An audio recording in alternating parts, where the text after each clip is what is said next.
여러분 안녕하세요. 단면 모멘트 파트 1에 대한 내용을 단면 1차 모멘트에서 요약순으로 설명을 드리겠습니다. 퀴즈를 풀어보겠습니다. 가로 50mm, 세로 60mm의 사각형 단면에 도심을 가로지르는 수평축에 대한 단면 1차 모멘트는 얼마일까요? 1번 18만, 2번 15만, 3번 제로. 단면 모멘트는 공학에서 매우 중요한 개념입니다. 따라서 우리는 이를 제대로 이해할 필요가 있습니다. 이번 비디오에서는 단면 1차 모멘트와 단면 2차 모멘트를 사각형에 대해서 알아보고 나머지 부분은 이후 출시될 비디오에서 설명을 드릴 예정입니다. 왜 단면 1차 모멘트라고 부를까요? 이유를 알아보기 위하여 면적 A의 도심이 기준축 Z에서 D만큼 떨어져 있는 경우와 같은 거리를 떨어져 수평 방향으로 힘 F가 작용하는 기둥을 생각해 보겠습니다. 힘 F가 Z축에 대해서 발생시키는 모멘트는 힘 F에 거리 D를 곱한 값이 되겠습니다. 마찬가지로 면적 A가 축 Z에 대해서 발생시키는 모멘트는 면적 A의 거리 D를 곱한 값입니다. 이와 같은 유사한 관계를 갖고 거리의 1승을 사용하기 때문에 단면 1차 모멘트라고 부릅니다. 단면 1차 모멘트를 어떤 경우에 사용할까요? 단면 1차 모멘트는 단면의 중심을 찾아내는 데 사용합니다. 단면 1차 모멘트는 모멘트 팔 길이 y를 전체 면적에 대하여 적분을 한 값으로 정의가 됩니다. 그림과 같이 좌표축의 원점이 도심과 일치하는 사각형의 경우를 살펴보겠습니다. 좌표축을 기준으로 사각형은 좌우 및 상하가 대칭입니다. 사각형의 미소면적 DA는 EDZ/DY이고 여기에 모멘트 팔 길이 y를 곱한 값 YEDZ/DY가 미소 면적에 대한 미소 단면 1차 모멘트 DFZZ가 되겠습니다. 이 식을 마이너스 DY에서 플러스 DY까지 적분을 하면 도심이 원점인 좌표축에 대한 단면 1차 모멘트를 얻을 수가 있는데 이 값의 최종 결과는 제로입니다. 따라서 우리는 도심을 통과하는 축에 대한 단면 1차 모멘트의 값은 제로라는 사실을 알 수가 있습니다. 단면 1차 모멘트와 도심을 다양한 좌표축에 대하여 살펴보겠습니다. 좌표축의 원점이 도심에 위치하면 단면의 방향이 어떻게 바뀌어도 1차 모멘트는 제로가 됩니다. 위쪽에 있는 여기 3개의 예시가 이를 보여주고 있습니다. 좌표축 중 한 개만이 도심을 통과할 경우에는 그 축에 대한 단면 1차 모멘트는 제로이나 다른 축에 대해서는 제로가 아닙니다. 아래 2개의 예가 이를 나타내고 있습니다. 마지막으로 모든 축이 도심을 지나지 않으면 단면 1차 모멘트는 모든 축에 대하여 제로가 아닌 값을 갖게 됩니다. 단면 1차 모멘트는 기준축에 대하여 부분 면적으로 나누어 계산 후에 합할 수가 있습니다. 이 식에서 DGZ는 A1과 A2가 합해진 전체 면적의 도심이 되겠습니다. 이 관계는 각각의 힘에 대한 모멘트는 전체 힘이 등가 모멘트 팔 길이 DGZ에 의해서 발생시키는 힘과 동일하다는 것과 같은 원리입니다. 실제 예로서 여기 그림에 보이는 2개의 사각형 단면으로 이루어진 복합 면적에 대한 단면 1차 모멘트를 계산해 보겠습니다. 각각의 사각형 A와 B에 대한 도심의 위치는 직관적으로 그림을 참조하여 구할 수가 있습니다.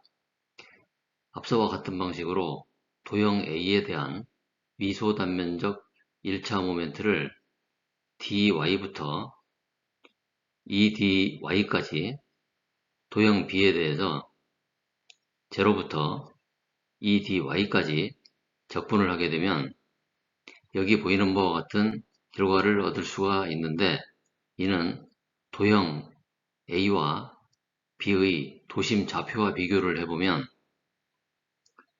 단면 1차 모멘트는 면적의 기준축에서 도심까지의 길이를 곱한 것과 같다는 것을 알 수가 있습니다.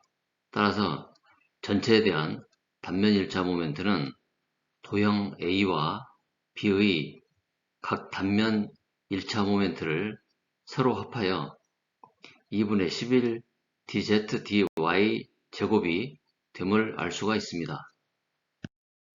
도심과 축간거리로 단면 1차 모멘트를 계산할 수가 있습니다. 단면 1차 모멘트는 단면의 면적과 도심에서 축까지의 수직거리를 곱한 것과 같다는 것을 증명을 해보겠습니다. 그림에서 사각형의 중심은 Z축에서 Z'축에서 거리 D만큼 떨어져 있습니다. 먼저 미소 면적 DA와 DFZ'을 계산하면 각각 EDZ dy, EDZ y dy가 되고 DFZ'을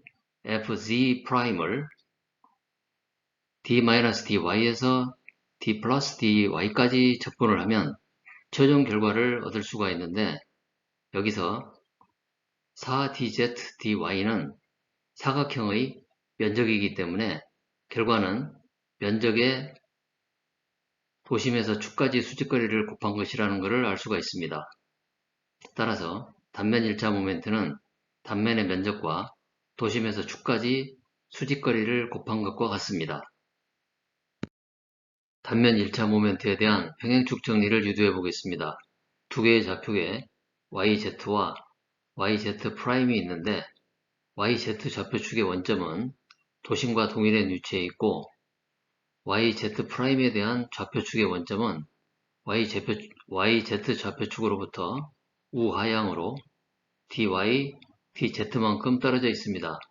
정의에 의해서 YZ'에 대한 단면 1차 모멘트는 Y'da를 적분하여 구할 수가 있습니다.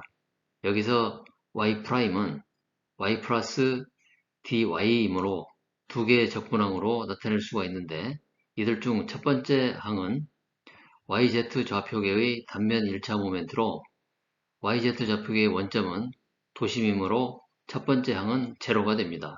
같은 방법으로 Y'축에 대한 단면 1차 모멘트도 구할 수가 있습니다. 여기서 구한 최종 결과가 단면 1차 모멘트에 대한 평행축 정리입니다. 즉 단면 1차 모멘트의 값은 면적의 도심에서 기준축까지 수직으로 떨어진 거리를 곱한 값입니다. 단면 1차 모멘트를 이용하여 그림과 같은 복합단면의 도심을 구해보겠습니다. 사각형 A와 B의 도심은 Z축에서 수직거리로 AY와 DY만큼 각각 떨어져 있습니다. 따라서 A와 B의 단면 1차 모멘트를 여기 식과 같이 구할 수가 있습니다. 이제 우리는 전체 도형의 도심에 대한 계산식을 유도할 준비가 되어 있습니다. 전체 도형의 단면 1차 모멘트는 두 개의 사각형에 대한 각각의 단면 1차 모멘트의 합과 같아야 하므로 이 식으로부터 전체 도형의 도심에 대한 y축의 좌표 dgy를 계산할 수가 있습니다. 최종적으로 이 식을 풀어서 이 값이 10분의 11 dy라는 것을 알 수가 있습니다.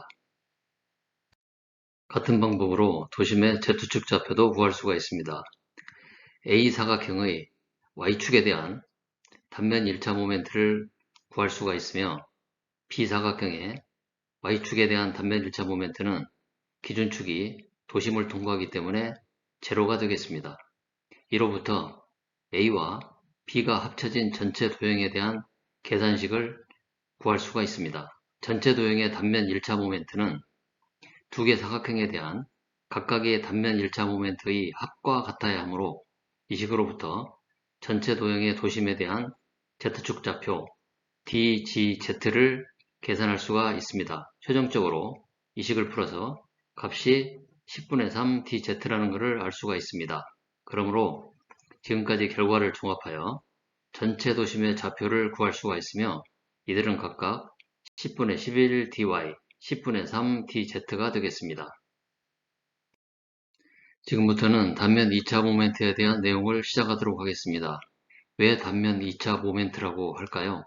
이 질문에 답을 하기 위해서 이전 비디오 H39에서 설명한 3개의 슬라이드를 다시 보도록 하겠습니다. 보가 모멘트 m을 받으면 곡률이 발생하게 됩니다. 중립축으로부터의 거리 y만큼 떨어진 미소 면적 델타 a를 생각해 보겠습니다.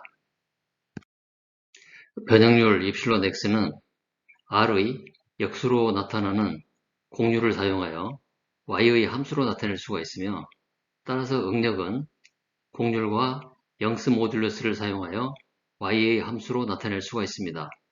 여기서 구한 응력값을 이용하여 단면에 걸리는 모멘트에 대한 식을 세울 수가 있습니다. 여기 그림과 식은 모멘트 m을 받는 보에 대한 내용을 나타내고 있습니다. 응력식에서 y는 모멘트 8길이로 생각할 수 있으며, 중립축에서 미소면적 델타 a까지의 길이가 되겠습니다. 모멘트는 힘의 거리를 곱한 값인데, 여기서 미소힘 델타 F는 보의 상부에 압축을 발생시키므로 음의 X축 방향이고 부호는 마이너스가 되겠습니다. 또한 힘은 응력의 면적을 곱한 값이므로 일식을 대입하여 정리하면 응력과 면적과 거리로 미소 모멘트를 나타낼 수가 있습니다. 이 결과식을 적분을 하면 단면에 걸리는 전체 모멘트를 구할 수가 있으며, 상수값을 빼낸 y제곱의 적분값을 단면 2차 모멘트라고 하는데, 여기서 2차의 의미는 거리의 이승을 사용하기 때문입니다. 여기에 단면 2차 모멘트에 관한 여러가지 항목들이 있는데, 우선 IZ와 IY부터 알아보기로 하겠습니다. 다른 항목들은 다음 비디오에서 차례대로 설명을 드릴 예정입니다. 직사각형의 Z축에 대한 단면 2차 모멘트를 구해보겠습니다. 계산 순서는 미소 면적을 먼저 구하고 미소 단면 2차 모멘트를 구하여 이를 적분하면 됩니다. 미소 면적 dA는 넓이 B에 높이 dy를 곱한 값이고, 따라서 DIZZ는 여기에 y제곱을 곱한 값입니다. 이를 마이너스 2분의 h에서 플러스 2분의 h까지 적분을 해서 정리를 하면 도심을 통과하는 축에 대한 단면 2차 모멘트가 12분의 bh 3승임을 알 수가 있습니다. 축과 수직한 길이가 3승값을 갖는다는 것을 알고 계십시오. 퀴즈에 대한 답은 3번 제로가 되겠습니다. 내용을 요약해 보면 도심을 통과하는 축에 대한 단면 1차 모멘트는 제로입니다. 단면 1차 모멘트는 면적과 도심에서 축까지 수직거리를 곱한 값입니다. 단면 1차 모멘트와 2차 모멘트 모두 해당 축의 위치에 따라 달라집니다. 도심으로부터 축까지의 거리가 커지면 증가하고 작아지면 감소합니다. 이전에 출시된 비디오를 보시면 앞으로의 비디오를 더욱 잘 이해하실 수가 있습니다. 이전 비디오 H38에서는 타이어 벨트들의 조립 순서를 바꿔서 면내 및 면외 교차 결합 강성을 없앰으로써 플라이스티어를 제로로 만드는 원리를 설명드린 바가 있습니다. 최근에는 비대칭 단면의 타이어 트레드 블록이 플라이스티어를 발생시키는 원리에 대한 개요를 설명드린 바가 있습니다. 다음 비디오는 플라이스티어 14번째로 단면 2차 모멘트와 평행축 정리에 대해서 설명을 드릴 예정입니다. 엄지척을 눌러주시고 무료 구독을 하시면 새롭게 출시되는 비디오를 가장 빨리 보실 수가 있습니다. 여러분 안녕히 계세요. 다음에 다시 만나요.